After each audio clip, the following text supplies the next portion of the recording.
It's so much. It's so much. Yeah, and we're full. Look at us.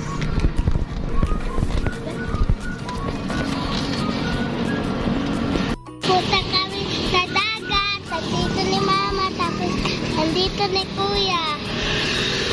Tapos, hi guys. Punta kami. Ano ba yun? Postema! Roslena. Bye guys! Bye guys. Nag-stop over kami kasi bibili kami ng pang-ihaw na isda. So, andito pa rin, malapit na kami sa Postema na liliguan namin. Si Dada Duty.